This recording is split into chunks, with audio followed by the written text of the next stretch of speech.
தேர்தல் என்று சொன்னால், கூட்டணி என்று சொன்னால் பல ரவுண்டு போவார்கள் பேச்சுவார்த்தைக்காக என்று சொல்லுகிறார்கள்.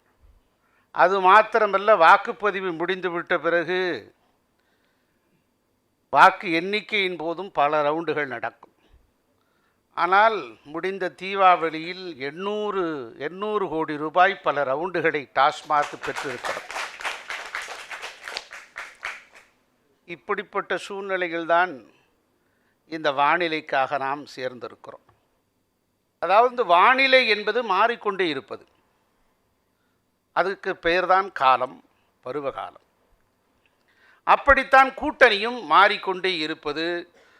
பொது எதிரியை வீழ்த்துவதற்காக கூட்டணியிலே இணைகிறார்கள், இசைகிறார்கள். ஆனால் ஒரே கூட்டணியில் 8 ஆண்டுகளாக 10 ஆண்டுகளாக இருப்பது சர்வாதிகாரம் என்கிற குற்றச்சாட்டை நான் முன்வைக்கிறேன். அவர்கள் பழக்கப்படுத்தி கொண்டு விட்டார்கள், சொகுசாக இருக்க கற்றுக்கொண்டு விட்டார்கள். ஒரே இடத்திலே நல்ல சொகுசாக வாழ்க்கையை வாழ்ந்து கொண்டிருக்கிறார். இடதுசாரி வலதுசாரி, ஐ ஆம் சாரி, எங்கேயாவது குரல் கொடுத்திருக்கிறீர்களா? எங்கேயாவது இந்த ஆட்சியினுடைய அவலத்தை, இந்த ஆட்சியினுடைய சட்ட ஒழுங்கு சரிவை, குடும்ப அரசியலின் கோரப்பிடியின் தாக்குதலில் இருந்து தமிழ்நாட்டின் பொருளாதார வரம் சுரண்டி கொளுத்திருக்கிறதே ஒரு கூட்டம், அதை தடுப்பதற்கான ஒரு சிறிய நடவடிக்கை நீங்கள் எடுத்திருக்கிறீர்களா? இல்லை.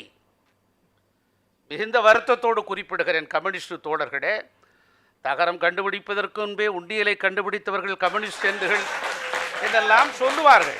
ஆனால் உங்களுடைய உழைப்பை, உன்னதமான மகத்தான பங்களிப்பை, மனிதநேயத்தை, மானுடப்பற்றை, கருணையை, காருண்யத்தை யாரும் குறைத்து மதிப்பிட முடியாது. அந்த அளவுக்கு உங்களுடைய உழைப்பு அளப்பரிய உழைப்பு. அப்படிப்பட்ட கம்யூனிஸ்ட் தோழர்கள் அறிவாலயத்தின் தாழ்வாரத்தில் தவழ்ந்து போய் கொண்டிருப்பதை என்னவென்று சொல்வது? நீதி கேட்டு நெடிய பயணம் நடந்தவர் வைகோ. எங்கள் அன்புக்கும் அடர்த்தி மிகுந்த பண்புக்கும் சொந்தக்காரர் வைகோ அவர்கள். அவர் தன்னுடைய மகனுக்காக சீட்டு கிடைத்து விட்டால் போதும் என்று ஒதுங்கி கொண்டு விட்டார். எங்கேயாவது குரல் கொடுக்கிறாரா, கேட்கிறாரா? அந்த ஆற்றல் பேராண்மை மிக்க அந்த தலைவர் அப்படியே அமைதியாக விட்டு விட்டார்.